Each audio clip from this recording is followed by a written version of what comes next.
BJD ने 6 विधायकों को पार्टी से निकाला है। राज्यसभा चुनाव में क्रॉस वोटिंग पर कार्रवाई हुई। पार्टी लाइन के खिलाफ मतदान करने पर लिया गया बड़ा फैसला। अनुशासनहीनता के चलते विधायकों पर गाज गिरी है। तो राज्यसभा चुनाव में क्रॉस वोटिंग पर कार्रवाई का डंडा, पार्टी लाइन के खिलाफ मतदान करने पर बड़ा और महत्वपूर्ण फैसला जो है वो लिया गया। अनुशासनहीनता के चलते विधायकों पर गाज गिरी है। जिन विधायकों ने अनुशासनहीनता करने की हिमाकत की, उन्हें बीजेडी ने 6 विधायकों को पार्टी से ही निकाल डाला।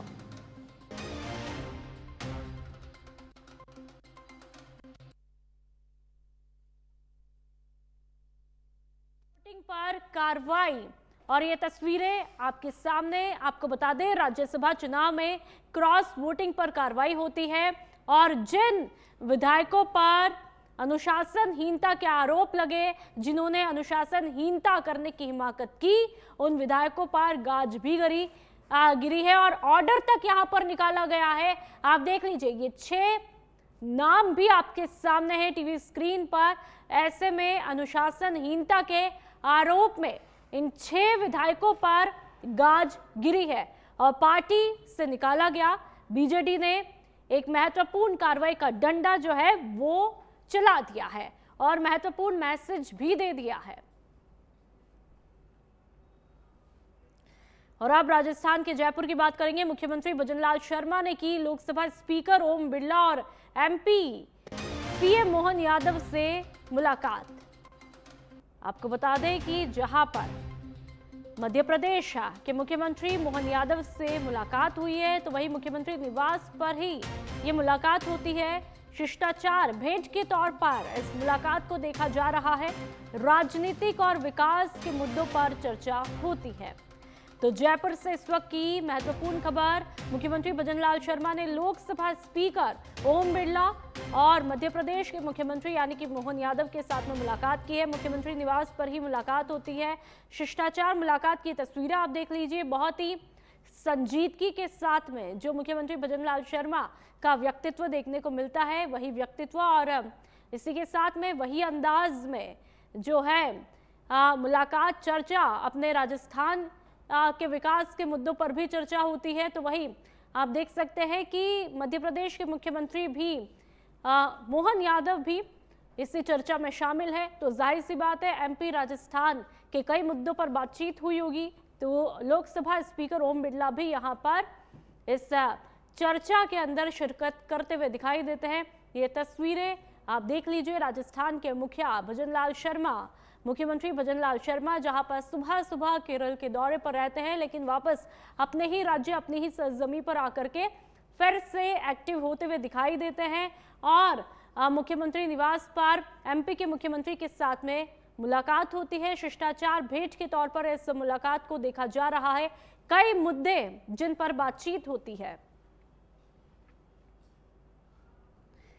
राजधानी जयपुर में आज गणगौर फेस्टिवल की भव्य सवारी शाही अंदाज में निकाली गई, जो कि जनाना ड्यूढ़ी से शुरू होकर के पारंपरिक मार्गों से त्रिपोलिया गेट तक पहुंची।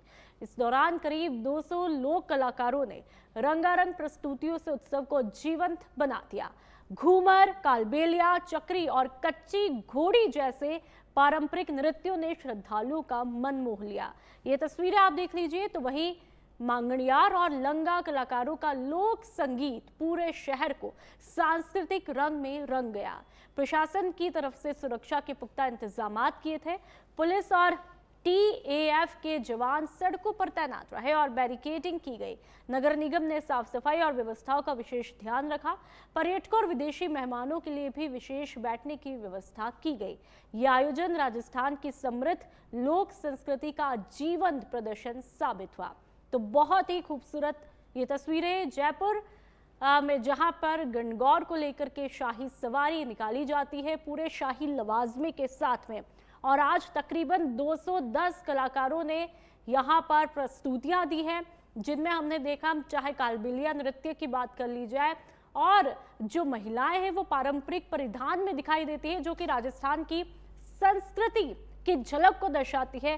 पोशाकों में जो है वो महिलाएं दिखाई देती है, कालबेलिया नृत्य करते हुए जो वस्त्र होते हैं उनमें वो महिलाएं दिखाई देती है। साथ ही आपको बता दें कई सवारियां, चाहे ऊंट की बात कर ले, घोड़ों की बात कर ले, हाथी की सवारी की बात कर ले, तो यहाँ पर प्रमुख आकर्षण का केंद्र रहती है। और जयपुर के कई इलाकों से, खासतौर पर जो जयपुर के पुरानी सिटी का जो इलाका है वहां पर शाही लवाजमे के साथ में ये सवारी जाती है। और शिव पार्वती, और ये माना जाता है कि गणगौर के तहत जो है कई महिलाएं जो है शिव पार्वती की भी पूजा करती है और गणगौर माता की सवारी जो है बड़ी ही धूमधाम के साथ में शाही लवाजमे के साथ में यहाँ पर निकाली जाती है। और ये झांकी जो है हर साल देखने को मिलती है। फलौदी के मतोड़ा थाना क्षेत्र के भीकमकोर बस स्टैंड पर आज दिन दहाड़े हुई ताबड़तोड़ फायरिंग में एक युवक रावल सिंह पातावत की मौत हो गई। आपको बता दें प्रत्यक्षदर्शियों के मुताबिक 3 बाइक सवार बदमाशों ने बस स्टैंड पर खड़े रावल सिंह पर अंधाधुंध गोलियां चलाई, जिससे वह खून से लथपथ होकर के घटनास्थल पर ही गिर पड़ा। गंभीर घायल युवक को जोधपुर के अस्पताल में भर्ती करवाया, जहां पर डॉक्टरों ने उसे मृत घोषित किया। घटना की जानकारी मिलते ही केंद्रीय मंत्री यानी कि गजेंद्र सिंह शेखावत घटनास्थल पर पहुंचे। तस्वीरें आपको दिखाई। मतोड़ा थानाधिकारी अम्माना राम राठौर ने प्रत्यक्षदर्शियों और सीसीटीवी फुटेज के आधार पर जांच शुरू कर दी है और आरोपियों की पहचान कर उनके खिलाफ कार्रवाई करने की प्रक्रिया में भी जुट गए हैं। तो तस्वीरें आप देख लीजिए, फलौदी की तस्वीरें हैं। केंद्रीय मंत्री गजेंद्र सिंह शेखावत जो है घटनास्थल पर पहुंचते हैं। पुलिस का पूरा महकमा यहां पर दिखाई देता है, पूरा का पूरा जाब्ता यहां पर दिखाई देता है।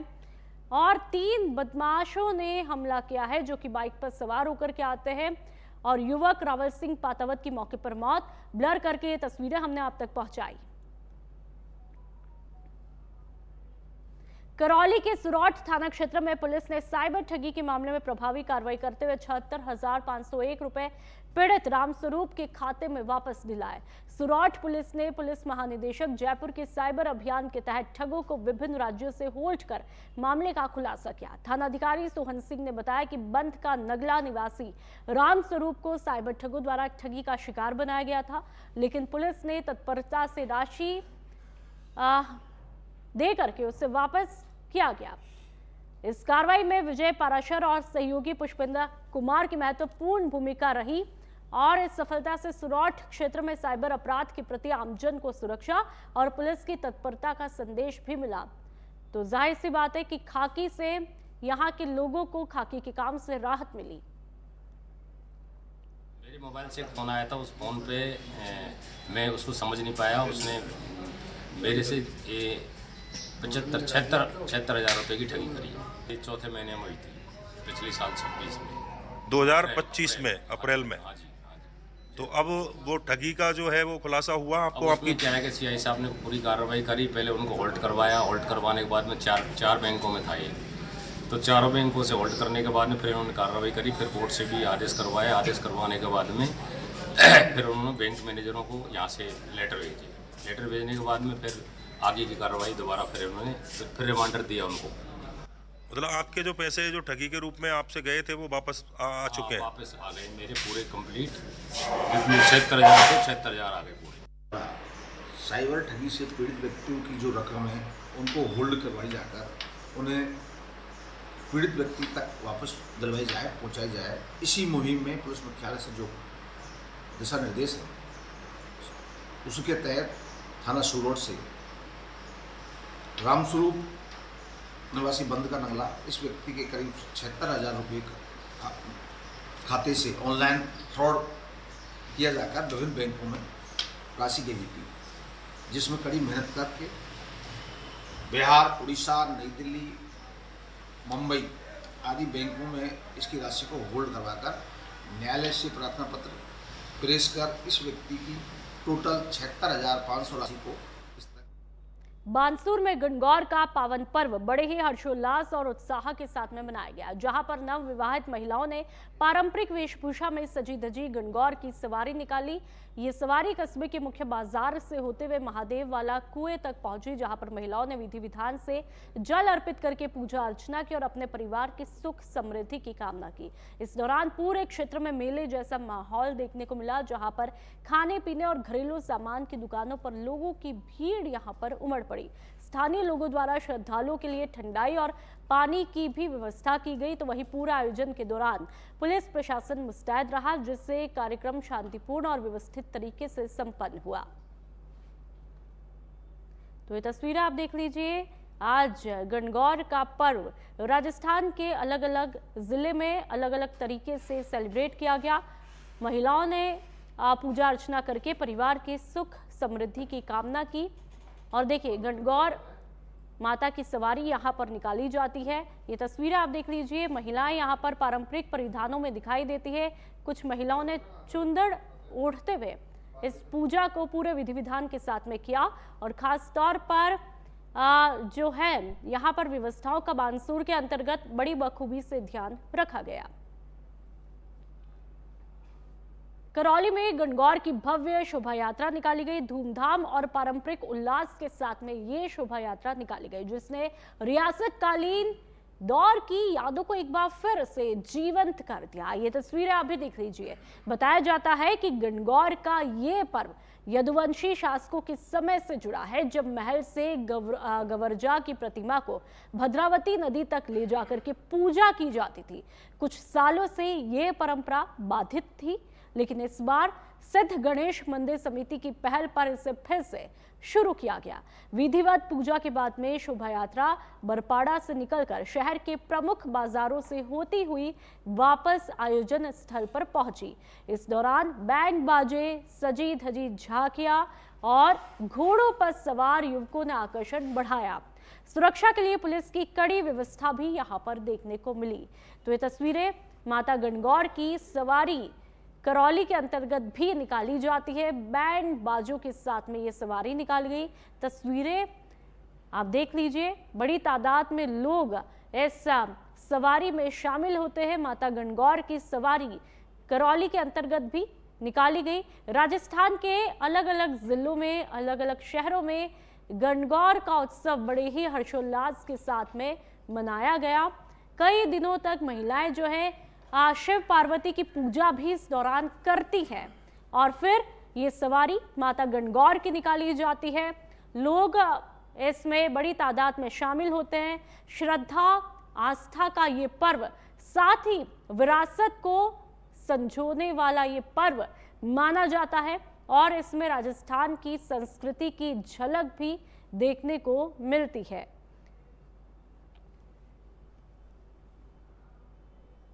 कुचामन सिटी में गणगौर का पर्व पारंपरिक उल्लास और भव्यता के साथ में मनाया गया, जहां पर कुचामन किले से गणगौर की शाही सवारी निकाली गई। तस्वीरें आप देख लीजिए। बहुत ही खूबसूरत ये तस्वीरें, जिले भर में प्रसिद्ध इस सवारी को देखने के लिए आसपास के क्षेत्रों से बड़ी संख्या में लोग पहुंचे। शाही लवाजमे के साथ निकली ये सवारी किले से शुरू होकर धान मंडी, सदर बाजार होते हुए बस स्टैंड तक पहुंची और शहर में भ्रमण करके फिर से किले में संपन्न हुई। इस दौरान ऊंट, घोड़े, बैंड बाजे और घोड़ों के करतब आकर्षण का केंद्र रहे। सवारी के दौरान जगह जगह महिलाओं ने ईसर गणगौर की पूजा अर्चना कर अपने सुहाग की लंबी उम्र की कामना की। तस्वीरें आप देख लीजिए। सेवा समिति के तत्वाधान में आयोजित इस आयोजन ने शहर को पूरी तरह से भक्ति और उत्सव के रंग में रंग दिया।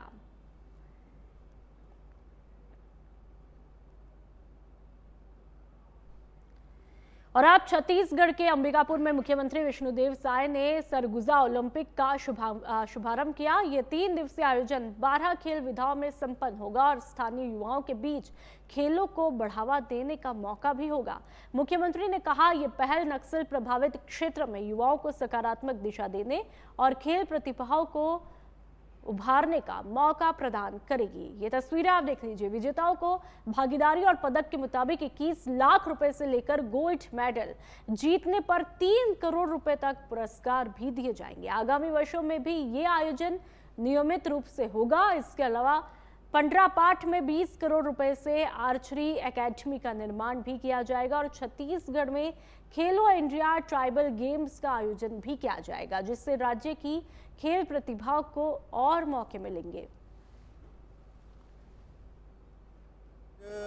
बड़ा सौभाग्य का विषय है कि मां महामाया की पवित्र भूमि अंबिकापुर में 3 दिवसीय सरगुजा ओलंपिक का शुभारंभ किए हैं, जो आने वाले 3 दिनों तक चलने वाला है। और बड़ा सौभाग्य का विषय है कि शुभारंभ इस महोत्सव में हमारे इस सरगुजा के सपूत और प्रदेश के वरिष्ठ मंत्री श्री रामविचार नेताम जी, इस क्षेत्र के विधायक और प्रदेश के मंत्री श्री राजेश अग्रवाल जी, मंत्री श्रीमती लक्ष्मी राजवाड़े जी, यहाँ के सांसद, यहाँ के विधायकगण और महापौर और सबकी उपस्थिति में, वरिष्ठों की उपस्थिति में इसका शुभारंभ हुआ है। और बड़ा सौभाग्य का विषय है कि सरगुजा ओलंपिक में कुल 3,49,000 से ज़्यादा खिलाड़ियों ने अपना पंजीयन कराया और इसकी शुरुआत ब्लॉक स्तर से हुई और जिला स्तर के बाद इस संभाग स्तर में ये 3 दिन का आयोजन हुआ है, जिसमें भी 2,000 से ज़्यादा खिलाड़ी पूरे संभाग के हर जिले से शामिल हुए। और आप छत्तीसगढ़ के कांकेर की बात करेंगे, जहां पर नाबालिग लड़की का अपहरण कर उनके साथ में दुष्कर्म करने का मामले में चारामा पुलिस ने एक युवक को महाराष्ट्र से गिरफ्तार किया है। तस्वीरें आप देख लीजिए। आरोपी युवक मध्य प्रदेश के सतना जिले का निवासी बताया जा रहा है। सोशल मीडिया के जरिए दोनों की आपस में जान पहचान हुई थी, जिसके बाद युवक ने नाबालिग को बहला फुसलाकर युवती का अपहरण किया और उसके साथ में दुष्कर्म किया। फिलहाल पुलिस ने आरोपी युवक को गिरफ्तार किया है, तो वहीं लड़के के विरुद्ध पुलिस ने पॉक्सो एक्ट और दुष्कर्म सहित अपहरण का मामला भी दर्ज किया है। तो ये तस्वीरें आप देख लीजिए कि किस तरह से इस युवक ने जो है इस तरह से घिनौने कांड को अंजाम दिया है और आखिरकार अब नतीजा सामने है। ये युवक जो है अब पुलिस के शिकंजे में है। मध्य प्रदेश के सतना का ये रहने वाला बताया जा रहा है।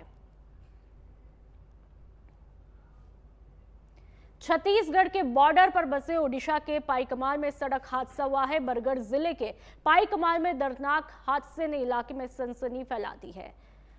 नरसिंहनाथ रोड पर तेज रफ्तार बोलेरो की चपेट में आने से 30 साल के युवक सुनील सिंधु की मौके पर ही मौत हो गई। हादसे के बाद गुस्साए लोगों ने सड़क जाम करके मुआवजे की मांग शुरू की, जिससे इस व्यस्त तीर्थ मार्ग पर यातायात पूरी तरह से ठप हुआ। तस्वीरें आप देख लीजिए। पुलिस व्यवस्था और ट्रैफिक नियंत्रण को लेकर के भी सवाल यहां पर उठ रहे हैं। और अब राजस्थान के जयपुर की बात करेंगे, जहां पर विद्युत निगमों में तकनीशियन भर्ती की मुख्य परीक्षा का परिणाम जारी हुआ। 23 फरवरी को हुई थी। 2163 पदों पर परीक्षा 23,789 अभ्यर्थियों ने परीक्षा दी थी। 4,673 अभ्यर्थियों को शॉर्टलिस्ट किया गया। दस्तावेज सत्यापन 1 से 17 अप्रैल तक किया जाएगा। जयपुर के चंबल रेस्ट हाउस में होगा डॉक्यूमेंट वेरिफिकेशन। ऊर्जा मंत्री ने कहा, सरकार युवाओं को रोजगार देने के लिए संकल्पित है। तो 4,673 अभ्यर्थियों को शॉर्टलिस्ट किया गया है। और आपको बता दें कि दस्तावेज सत्यापन 1 से 17 अप्रैल तक किया जाएगा, मतलब कुल मिलाकर के 17 दिनों तक होगा। जयपुर के चंबल रेस्ट हाउस में डॉक्यूमेंट वेरिफिकेशन भी किया जाएगा।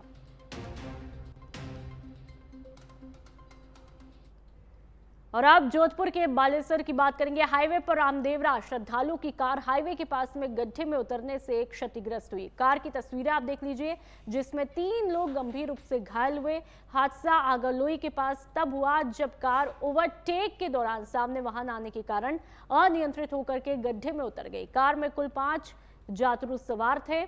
घायल बड़ौदा के पानीगेट थाना क्षेत्र निवासी मोहनी बहन पत्नी रणजीत दृष्टि और रानी पत्नी रोहित परमार को प्राथमिक उपचार के लिए आगुलाई पीएचसी लाया गया। बाद में उन्हें जोधपुर रेफर किया गया। मौके पर आगुलाई चौकी इंचार्ज जी मांगीलाल पहुंचकर कार को कब्जे में लिया। पुलिस ने हादसे की जांच शुरू की है और सभी सुरक्षा उपायों की समीक्षा भी की जा रही है, यानी कि पूरी तरह से रिव्यू किया जा रहा है। कार की तस्वीरें आप देख लीजिए, किस तरह से आगे का हिस्सा क्षतिग्रस्त हो जाता है। कार में कुल आपको बता दें कि 5 श्रद्धालु सवार थे और सामने वाहन आने से ये कार गड्ढे में चली जाती है। ओवरटेक करने की वजह से ये हादसा हुआ है और 3 लोग बुरी तरह से जख्मी बताए जा रहे हैं। जोधपुर के बालेसर की खबर।